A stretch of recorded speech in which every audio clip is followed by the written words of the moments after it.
정부가 가격을 직접적으로 통제하는 그러한 상황이죠. 정부가 직접적으로 가격을 통제하는 상황이에요. 가격 상한제가 있고요. 가격 하한제가 있어요. 여러분들 저런 거 얘기 들어본 적 있죠? 가격 상한제, 가격이 너무 높아서 그 이상의 가격은 받지 마세요. 이 가격이 가격 상한입니다. 라고 얘기하는 경우. 금리를 규제하는 경우 여러분들 본 적 있어요? 금리 규제. 그러니까는 사금융의 금리가 너무나 높아. 사채 금리가 너무 높다 이거죠. 그러니까 이제 이 사채 금리가 뭐 200%, 300% 된다 그러면 100만 원 빌려가지고 갚아야 될 이자만 300만 원이라는 얘기면 너무한 거 아니냐. 그죠? 그래서 그것을 규제를 하자라고 얘기해가지고 지금 60몇 퍼센트 지금 되어 있죠. 저축은행이나 무슨 론 이런 데 가게 되면 60몇 퍼센트 1년에 그 정도의 이자를 갚아야 되는 상황으로 되어져 있는 거죠. 가격 상한제예요. 금리를 규제하는 경우. 또는 아파트 분양가가 너무 높아. 아파트 분양가가 너무 높으면 어떤 문제가 생기냐면 분양을 받아. 더 오를 거라고 사람들이 생각을 해. 그래서 거기에서부터 올라갈 거라고 보는 거죠. 그죠? 그러니까 분양가를 좀 낮춰놓게 되면 거기서부터 올라가. 그러니까 1억에서부터 올라가는 것하고 10억에서부터 올라가는 것하고는 10%의 변화가 상당히 커지는 거죠. 그죠? 그래서 이러한 그 규제를 갖다가 정부는 선택을 할 수밖에 없는 상황이 있을 수도 있어요. 가격 하한제는 시장 가격보다 지금 그 높은 가격을 받게 만들어주는 거죠. 시장 가격이 너무 낮아. 지금 이 가격에 거래가 된다 그러면 만드는 사람이 도대체 살아나갈 수가 없어. 주로 우리가 많이 보는 것이 농산물 또는 최저임금제 뭐 이런 것들을 우리가 볼 수가 있겠죠. 자, 이런 거를 한번 좀 자세히 보자 이거죠. 자세히. 자, 시장 가격이 너무 높아서 지금 저기 Q스타라고 되어져 있는 저점이 생각해 보니까 저게 너무 높더라는 거죠. 가격 상한선을 여기다가 만들어 놓은 거예요. 이 이상은 받으면 안 돼. 이 이상은 불법이야. 불법이에요. 법으로 정해졌기 때문에 불법이고 이 밑으로는 너희들이 마음대로 받으려면 받으세요. 이렇게 얘기를 하고 있는 거죠. 그죠? 자, 이렇게 만들어 놓고 나면 어떠한 일들이 생기느냐. 지금 가격은 P1에서 정해져 있기 때문에 저 가격에서 공급하고자 하는 사람, 공급량은 어디까지냐. 그러면 Q1까지가 되고 끝나는 거죠. 그렇죠? 만약에 이 가격에서 지금 구입하고자 하는 사람의 의도를 얼마만큼 구입하려는지 한번 물어보게 되면 지금 Q2까지 오게 될 거라는 거죠. 그렇죠? 그러면 뭐가 나타나는 겁니까? 초과 수요죠. 사람들이 줄 서 있다가 못 사고 돌아가는 사람들이 생기는 거예요. 그렇죠? 살려고 해도 못 사. 저것을 나는 사고 싶지만 살 수가 없습니다. 라고 하고 있죠. 자, 나 같은 사람이 만약에 이게 냉면 시장이라고 한번 생각을 해보자 이거예요. 내가 냉면을 너무나 좋아해서 나는 저 가격 보게 되면 야 정말 행복하지만 내가 먹을 수 없는 그러한 상황도 되겠다라고 한다면 불행하죠. 어떻게 하겠습니까? 공급자에게 전화를 하는 거죠. 내가 윗돈을 좀 먼저 드릴게요. 4명 거 준비해 주세요. 그러면 만들어 줄 수 있겠죠. 얼마만큼 내겠습니까? 내가 내고 싶은 만큼까지 최대한 내가 얻는 만족까지 나는 지불하겠다라고 얘기를 할 수가 있을 거다라는 거죠. 최소한 3만 원 이상은 내가 내겠습니다.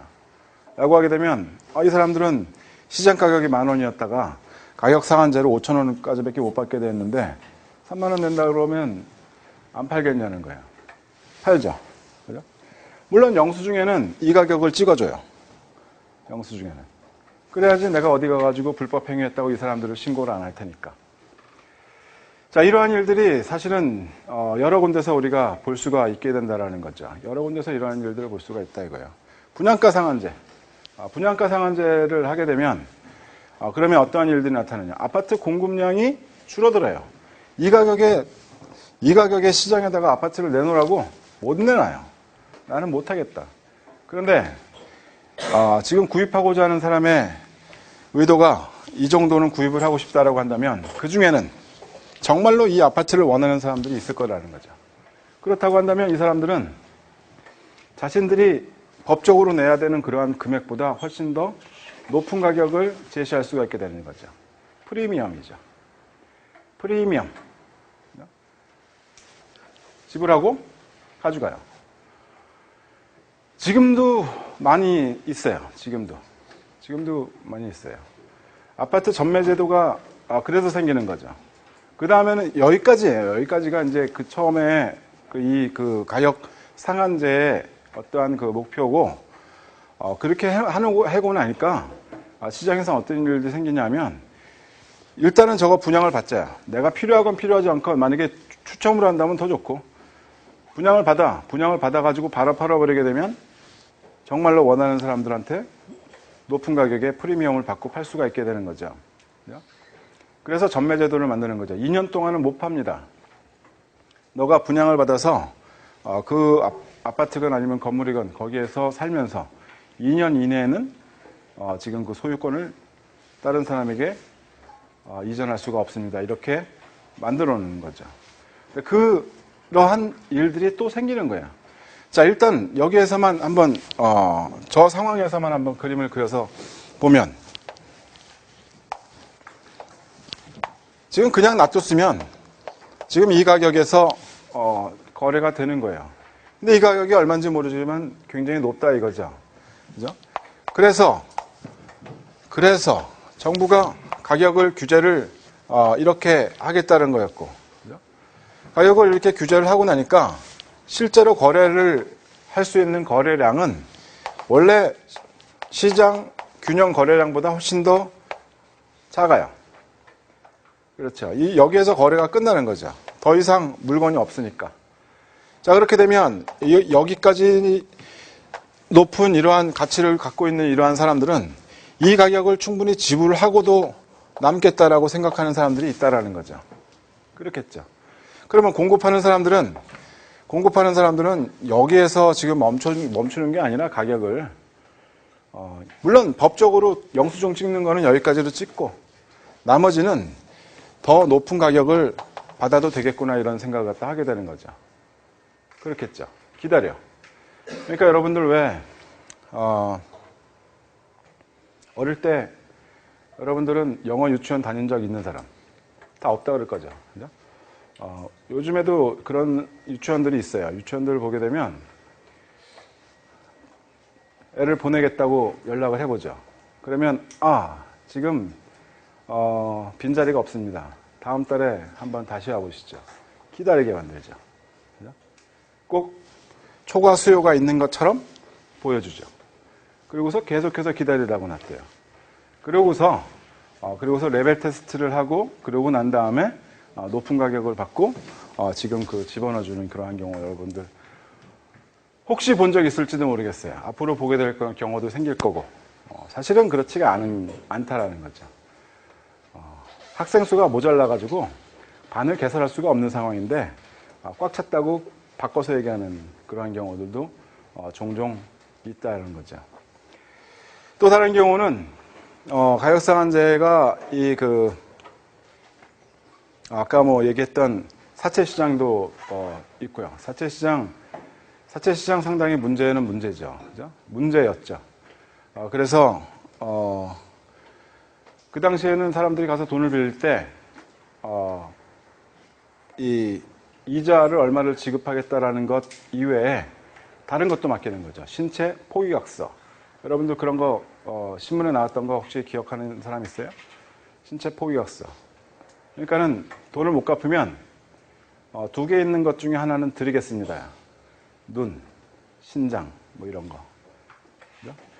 그렇게 해서 사회적인 문제가 많이 생기다 보니까 정부에서는 그러한 것들을 되도록이면 시장 금융권으로 올려놓으려고 그러는 거죠. 그건 신고가 없어요. 신고가 없던 걸 금융권으로 올려놓는 거예요. 금융권은 올려놓고 하려고 하다 보니까 이것이 이제 대부업체로 나타나게 됐고 그렇게 됐죠. 그래서 지금 거기에서 60몇 %를 받는 데에도 상당히 높은 이자가 아니냐 이렇게 얘기를 하는 사람들도 있죠. 내가 듣기로는 거기에서 지금 그 돈을 빌리는 사람들이 꽤 많다는 거예요. 굉장히 많대요. 그래서 한 뭐 몇천 명을 관리를 하는데 몇천 명 이상인 것 같아요. 굉장히 많은 사람들을 관리를 하는데 대부분 다 소액이라는 거죠. 몇백만 원, 천만 원 뭐 이렇게 빌려가는 거예요. 그렇게 빌려가는데 얘네들이 갚으면 지금 그 이자 수익이 발생하지만 얘네들이 못 갚는 경우가 생기죠. 못 갚는 경우가 생기면 금융권은 망하는 거죠. 다 못 갚아봐 그러면 망하는 거지. 아주 쉽게 망해요. 그러다 보니까는 이 사람들이 갚을 사람인지 못 갚을 사람인지 구분을 해야 되죠. 그죠? 얘네들에 대해서 정보를 알아야지 돼요. 얘네들에 대한 정보를 빨리 수집을 해야 되는 경우고 또 관리도 해야 돼요. 매달 얼마씩 갚기로 했으면 한번 만약에 미납이 나타나게 되면 왜 미납인지 아니면 해외로 도망간 건 아닌지 뭐 이런 것도 찾아봐야 되고 하죠. 그렇게 관리할 사람이 직원 한 명당 100명, 200명이 된다 그러면 엄청난 그러한 그 업무 스트레스가 있을 수 있다라는 거죠. 그 사람들의 입장에서는 상당히 높은 그러한 그 이자가 아니다라고 주장을 하고 있는 거예요, 사실은. 비용이 높다. 이렇게 얘기를 하죠. 리스크도 크고. 안 갚을 그러한 가능성이 상당히 높죠. 그래서, 그 사람들의 주장으로는 그렇게 얘기를 하지만, 일단은 시장에서 보게 되면, 지금 시장 균형 이자율보다는 훨씬 더 높은 그러한 가격들이 나타나게 되죠. 그거는 지금 그 상한제하고는 조금 거리가 있을 수는 있지만 상한제 이후에 발생되었던 그러한 문제들을 우리가 생각해 볼 수가 있게 되는 거죠. 또 다른 문제는, 또 다른 거는 여러분들 왜 다른 교재를 보면 뉴욕의 아파트 얘기하는 경우가 있어요. 뉴욕 아파트.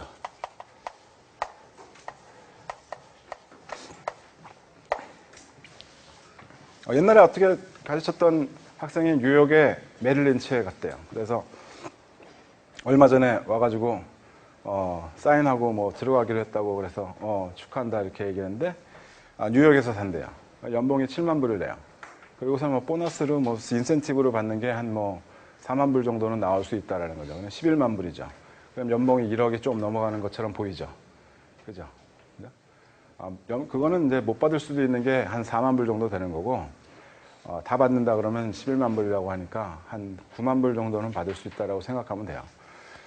자, 근데 뉴욕에서 살아야 돼요. 맨하탄에서. 원베드룸이 4,000불이에요. 월. 원베드가. 400만 원. 400만 원 좀 넘죠. 지금 현재 스코어가 그렇다는 거죠.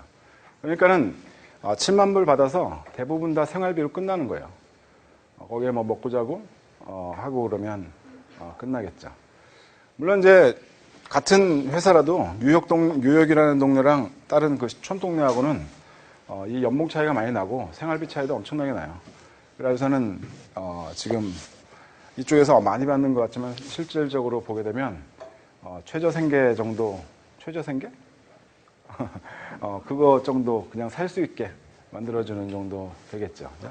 근데 뉴욕 아파트 생각해 보게 되면 지금 4,000불이라고 생각하면 너무 높죠. 생각하면 너무 비싸지 않아요? 400만 원.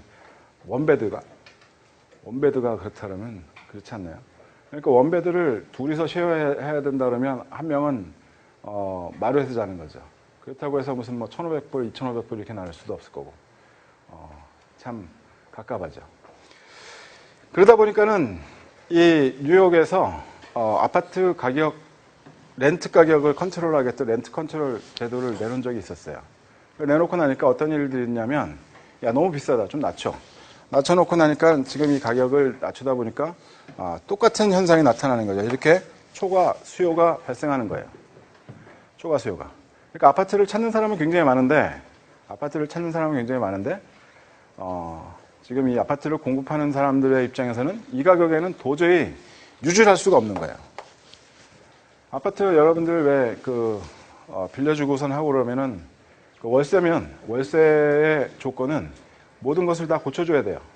만약에 에어컨이 고장나면 에어컨 고쳐줘야 되고 이게 고장나면 이거 고쳐줘야 되고 벽지가 어떻게 되면 고쳐줘야 되는 게 원래 지금 그 계약의 조건이 그렇게 되는 것이 일반적이에요.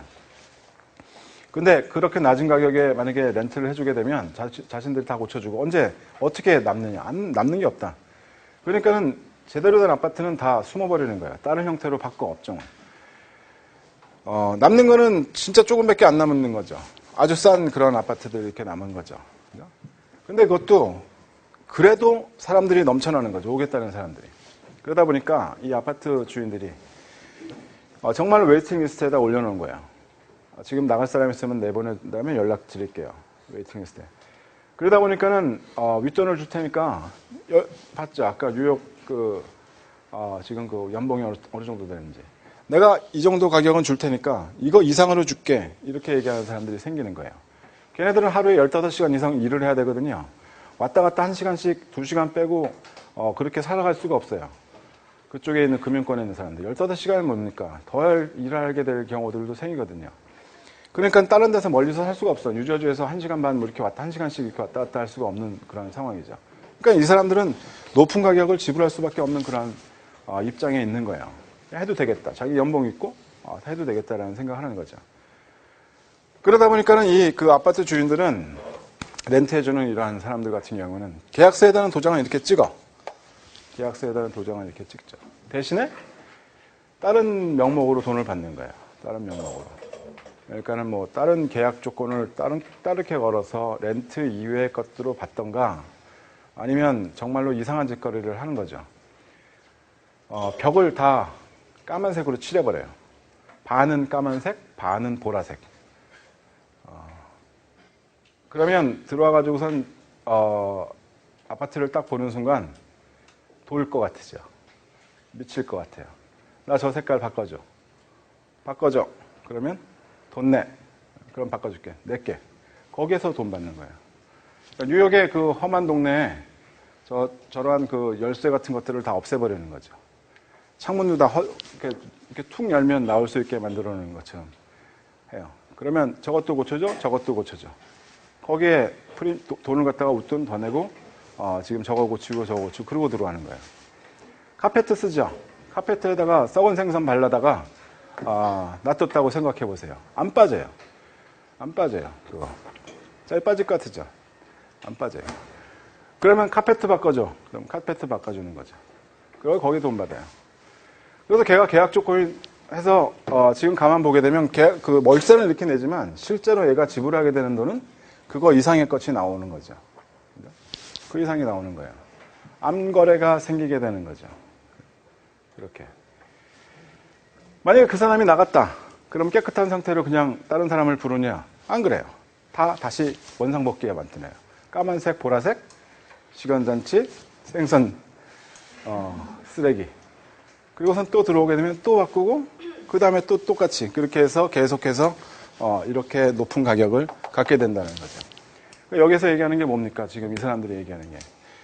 그냥 시장에다 그냥 맡겨놨으면 시장에서 거래가 되게 너네들이 그냥 마음껏 하세요. 하면 이 가격이 높건 낮건 간에 여기에서 거래가 되고 끝난다는 거지.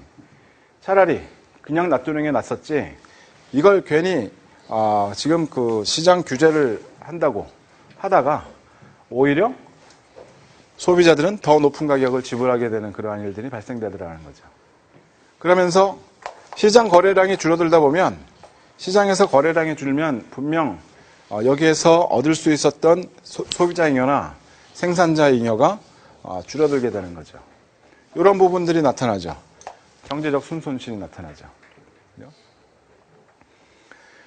이렇게 얘기를 하게 되는 경우들이 있죠. 이건 누굴 보호하자고 얘기했었습니까? 소비자를 보호하자고 만들어놨다가 오히려 소비자들이 힘들어지는 그러한 경우를 보게 된다는 거죠.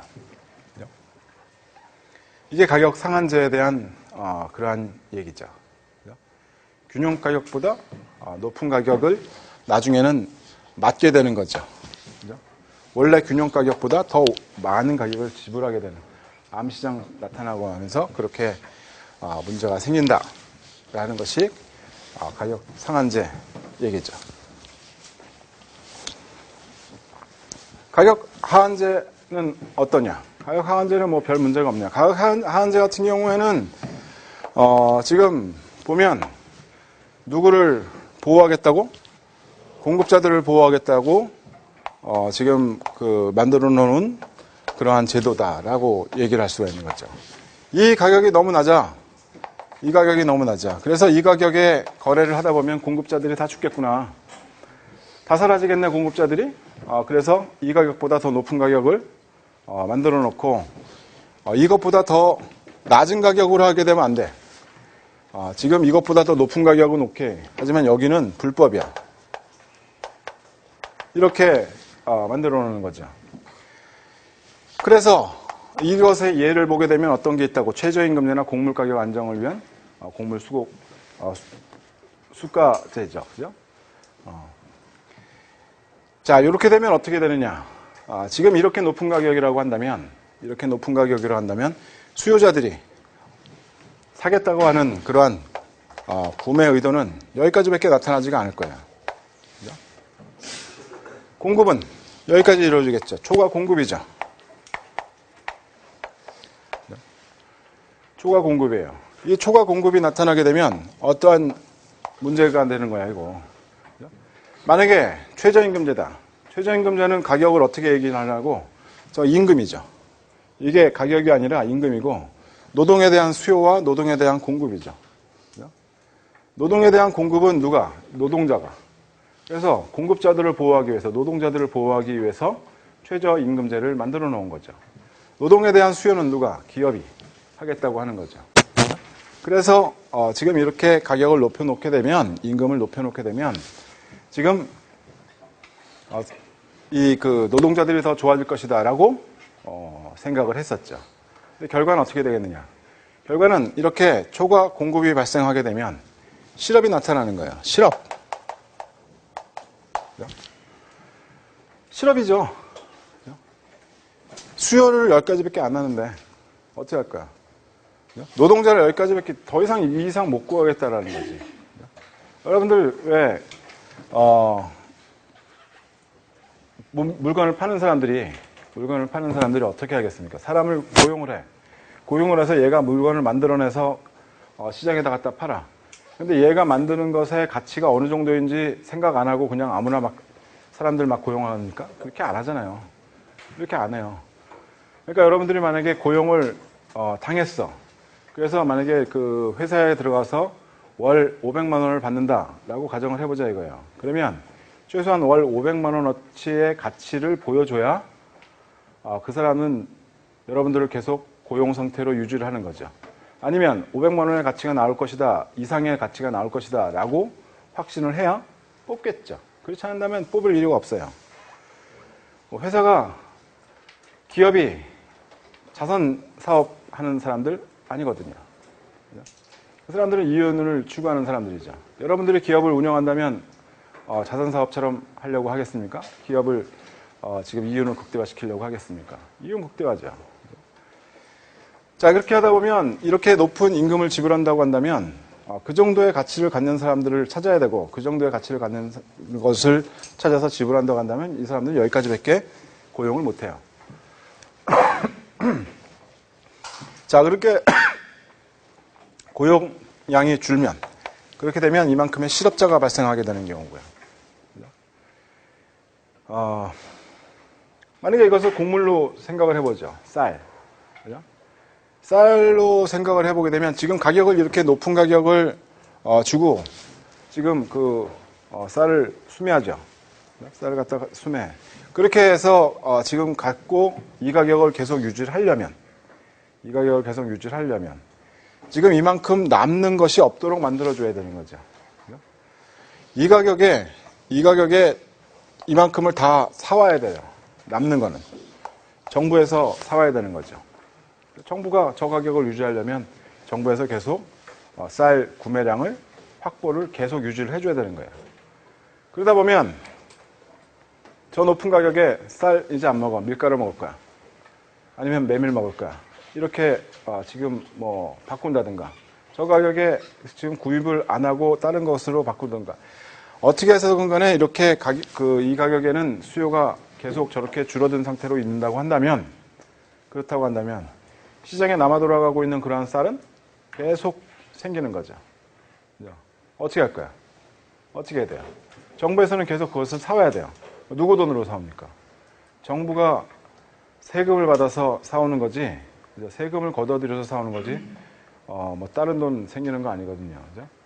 그러니까 정부의 재정도 안 좋아져. 계속 지불을 해야 되는 경우죠.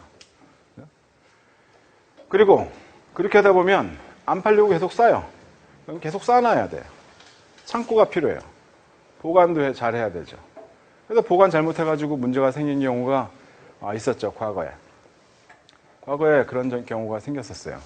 여러분들 창고가 이렇게 있다고 쳐보자 이거예요, 창고가. 여기로 들어가.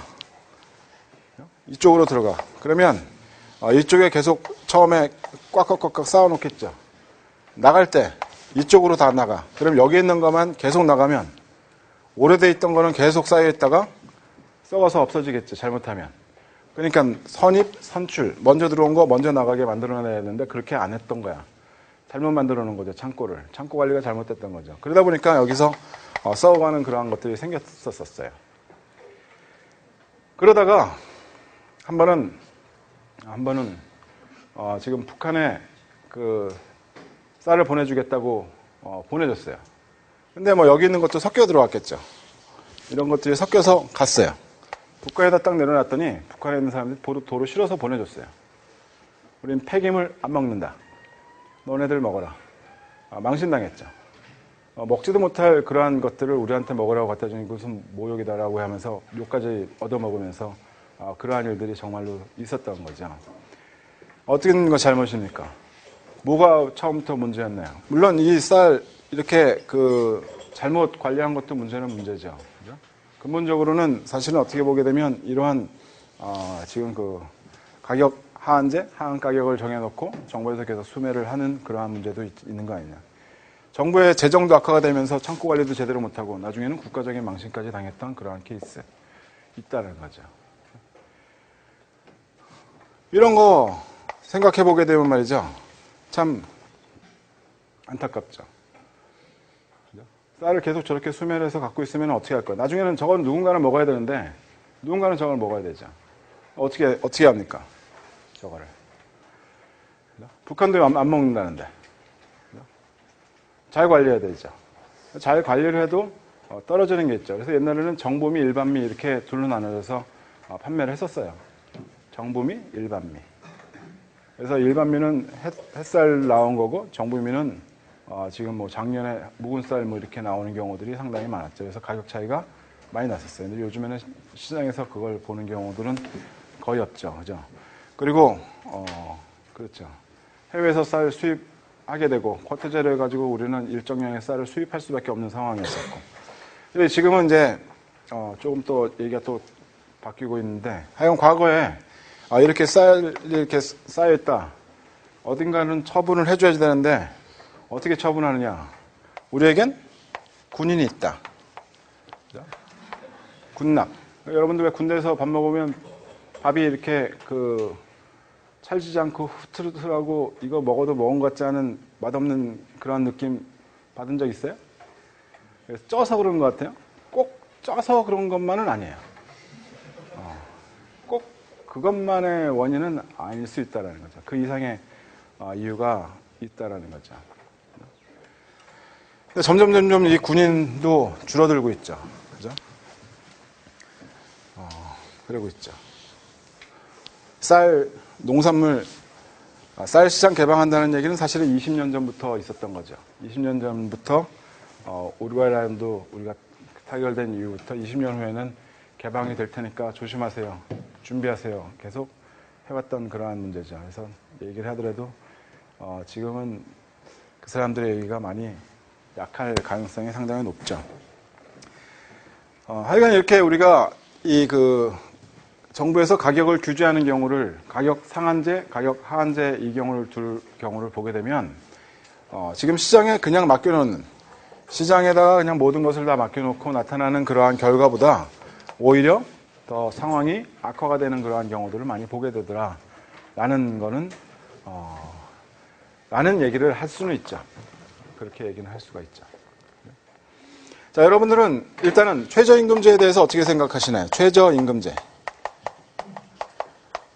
여러분들은 최저임금제에 대해서 별로 생각을 안 할 경우들도 있어요. 최저임금이 5,100 얼마였나요? 그게 조금 네? 네? 5,210원이요?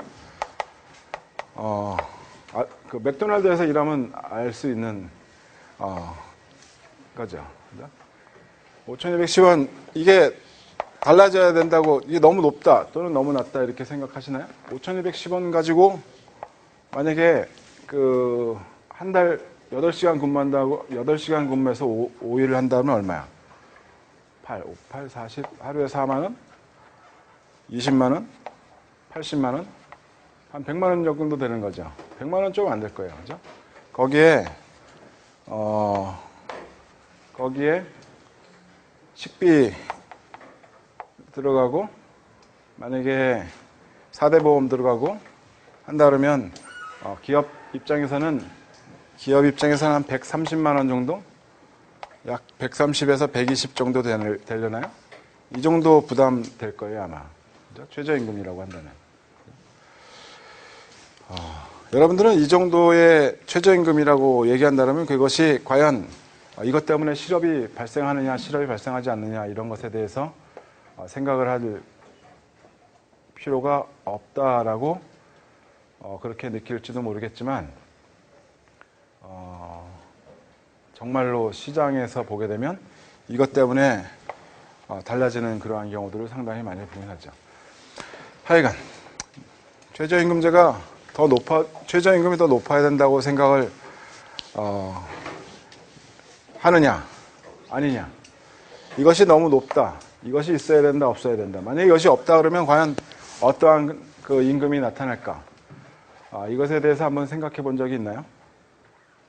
있어야 되겠습니까? 없어야 되겠습니까? 있어야 된다라고 생각하는 사람, 없어도 된다라고 생각하는 사람, 있어야 된다고 생각하는 사람들이 더 많죠. 그죠? 있어야지 된다라고 생각하는 사람들이 많아요. 여러분들 같은 경우는 뭐 최저임금제가 있어도 여러분들이 이러한 것 때문에 실업이 있을 거라고 생각하지 않을 수도 있는 경우고요. 그죠? 최소한 저 정도 이상은 줘야 그래도 기업이다라고 생각하는 경우도 있을 수가 있겠죠. 근데 그렇지 못한 그러한 그 상황에 있는 기업들도 상당히 많긴 해요. 상당히 많긴 해요. 근데 이것이 만약에 없다고 한다면 과연 그 노동자들이 정말로 낮은 임금을 받고 일을 할까라고 생각하게 되면 이게 있어도 낮은 임금 받고 없어도 낮은 임금 받는 경우들은 있지 않을까, 이런 생각도 들기도 하죠. 요즘에 최저임금을 받고 일을 하는 사람들의 대부분이 어떤 사람들인가요? 공단에서 일을 하는 사람들. 그러니까는 그렇죠. 좀 너무 얘기가 다른 데로 가게 되면 좀 그렇긴 한데,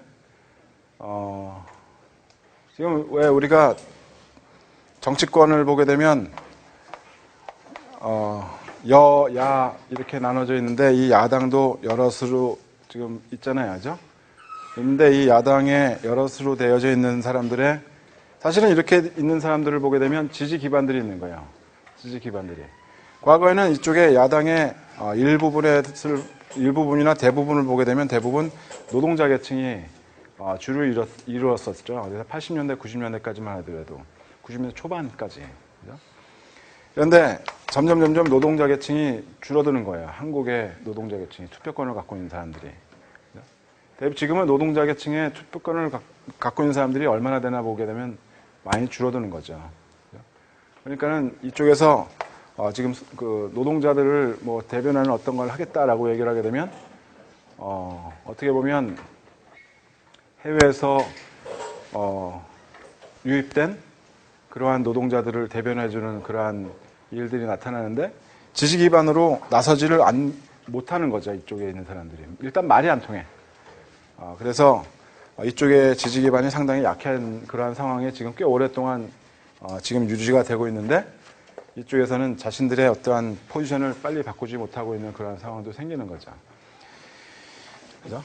그러니까 이거는 그렇지만 말이죠. 일단은 이 최저임금제라는 것을 보게 되면, 물론 이것을 우리가 실증으로도 어떠한 얘기들을 보여줄 수가 있지만, 이것에 대해서는 주로 우리가 규범적인 형태로 보여주는 경우들도 많다라는 거죠. 여러분들 실증경제학과 규범경제학에 대해서 내가 첫 시간에 아마 소개를 했었을 거예요. 그죠? 실증경제학은 어떠한 것을 증명해낼 수 있는 증거를 가지고선 보여주는 그러한 상황이고, 이거는 가치관으로서 당위성에 대해서 얘기하고 있는 그러한 얘기죠. 주로 이제 규범경제학 당위성 얘기한다면 최저임금제는 필요로 하다라고 하는 그러한 당위성을 내세울 때 다른 사람들이 거기에 대해서 반박을 하기가 상당히 좀 어려운 상황이고 받아들여줄 수 있는 그러한 거죠. 근데 문제는 최저임금제가 도입이 되는 건 오케이. 하지만 이것을 어느 정도 수준의 임금을 최저임금으로 만들 것이냐. 지금 5,210원이라고 얘기를 하는 것이 과연 타당한 최저임금이냐. 여기에 대해서는 또 다른 실증에 문제가 있을 수가 있고 또 다른 규범에 대한 문제가 있을 수도 있는 경우죠. 상당히 이것이 그 진행되는 과정들을 보게 되면 복잡하기도 하고요. 그리고 쉽게 이루어지는 것도 아니고, 그리고 여러분들이 앞으로 이제 이끌어가야 되는 이러한 그 정치, 사회, 문화가 어떻게 움직일지 참 걱정스럽기도 하고 그렇죠. 여러분들은 아마 잘할 것 같아요. 그렇다는 거죠. 일단 최저임금제에 대해서 얘기를 조금 길게 하게 됐어요. 그렇죠? 자, 가격 상한제, 하한제에 대해서 얘기를 했고요. 일단 여기까지 질문 있는 사람. 네. 교수님은 최저임금제에 대해서 안 가르쳐 줄래요. 개인적인 견해에 대해서는 내가 되도록이면 발언을 삼가하려고 노력을 하고 있죠. 나의 개인적인 생각은 최저임금제는 나만 알고 있어요. 또 다른 질문. 네. 주범적으로 뿐만 아니라 네. 노동자들도 소비자니까 실생적으로도 최저임금이 어느 정도 선에서는 형성이 되는 게 경제에 이득이 않나요? 오늘 금요일이다 이거죠. 그렇죠. 실증적으로도 이 그 최저임금제가 어느 정도의 수준에서 이루어져야 되느냐라고 하면 5,210원을 가지고선 얘기를 하자 이런 거죠. 여기 이것이 너무 낮냐 높으냐 플러스해야 되냐 마이너스해야 되냐 이런 것에 대해서 이것은 과연 어느 정도 수준을 갖는 것이 옳을 것입니까? 이렇게 얘기를 하잖아요. 그죠? 근데 우리가 여러분들 4인 가족 4인 기준 기초생활보장금이라고 얘기하는 거 들어본 적 있어요? 기초생활보장금. 그러니까는 4인 가족이 전부 다 갖고 있는 게 아무것도 없는 상황이에요. 친척도 버는 게 한 명도 없고요. 그리고 그 사람들도 일자리가 없어요. 그 상황으로 있는 사람들이 기초생활보장금으로 받는 금액이 정확하게는 모르겠는데 150보다 낮아요. 4명이서 한 달. 그러니까 이 사람들의 상황은 일단 집이 없어요. 아무것도 없는 거예요. 재산 아무것도 없는 거고요. 빚은 있을 수 있어요. 근데 이 사람들이 한 달 생활 보조금으로 받는 게 150만 원 밑이에요. 4인 가족으로는. 4인 가족이라 그러면 2명은 자녀고 2명의 지금 성인이 있을 수가 있을 수도 있고요. 그죠? 둘 다 성인일 수도 있고요. 그건 우리가 알 수는 없지만 그렇죠. 지금 이러한 상황인데 지금 여기에서 최저임금제를 얼마라고 얘기를 해야지 옳겠느냐라고 한다면 아까 이거 계산해 보면 어느 정도였죠? 100만 원 정도 되죠. 약 100만 원 돼요. 약 일주일 풀로 제대로 일하고 하면 약 100만 원 정도 받는 게 이 정도죠. 한 명이. 만약에 4명이 다 그렇게 일을 한다 라고 하게 되면 그렇다고 한다면 4명이 400만 원을 받는 거죠. 일을 한다면. 자, 그러면 이 생활보다는 훨씬 더 나은 상황이죠. 5,210원이. 어떻게 해야 되겠습니까? 이게 낮은 건가요? 아니면 높은 건가요? 얘기하기가 굉장히 어려워져요. 우리가 여기에서 결론을 낼 수 있는 것도 아니고요. 그렇죠. 아니면 여기에 대해서는 상당히 논란을 많이 제기할 수는 있어요. 그러면 만약에 이러한 것들을 어떻게 유지를 하는 게 가장 좋겠습니까? 어떤 형태로 유지를 하는 게 좋겠습니까? 기업들은 만약에 이것보다 더 높은 가격을 준다면 임금을 줄 수 없는 그러한 사람들도 많이 생겨요. 여러분들 망하는 기업에서 최소한 6개월 이상 월급을 못 받는다는 사실을 알아요? 여러분들 왜 그런 거 신문에 많이 나왔죠? 영구 픽처스인가 해가지고 직원들이 우리는 돈 안 주고 너 전부 다 횡령해가지고 고소해서 영구가 망해고 이렇게 되는 거 봤죠? 그죠?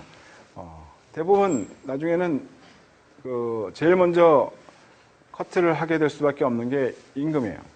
기업 입장에서는. 그죠? 망하는 거죠. 망하는 사람들이. 자, 그러면 힘들다라고 생각하게 되면 제일 먼저 안 뽑게 되는 게 사람이라는 거죠. 자, 그러면 사람들이 일을 할 데가 없어. 일할 공간을 찾지를 못하는 거죠. 그렇게 되면 어떻게 하겠습니까? 만약에 이것이 높은 수준이라서 그렇다면 그건 우리가 밝히기가 굉장히 어렵죠. 물론 이제 여러 가지 상황들이 다 다르기 때문에 해외 상황도 다르고 여러 가지로 다르기 때문에 그럴 수도 있죠. 그죠? 질문 있어요? 네. 가격 상한제에서 암거래가 발생하면 소비자 잉여가 되게 윗부분에 조그만 여성으로 사고들이 되는데 네. 그럴 때 그러면 경제적 순손실을 제외한 나머지 이유는 누구한테 가게 생산자가 가져가는 거죠. 네. 가격 상한제에서 지금 여기에서 하고 나니까 거래가 되는 것이 주로 이 가격이 되더라 이렇게 얘기를 하는 거잖아요. 그죠? 그러다 보니까는 지금 이 가격 이상을 받게 되는 것으로 생각한다면 여기까지는 생산자들이 가져가는 거고 지금 이것을 소비자가 가져가는 거고 시장에서 가져갈 수 있었던 그러한 것이 사라지는 거죠, 이게. 그죠? 생산자와 소비자가 나눠서 가져갈 수 있던 것이 사라지고 소비자 잉여를 생산자가 가져가는 거고 그렇게 되죠. 그러면 오히려 그걸 함으로써 생산자들이 더 이익을 훨씬 더 많이 보게 알 수는 없죠, 정확하게. 이 크기가 이게 더 클지, 이것이 더 클지, 이것이 더 클지는 지금 알 수는 없죠. 여기는 보게 되면 이게 더 커 보이죠, 그죠? 이렇게 그리면. 다르게 그리면 또 다를 수 있거든요.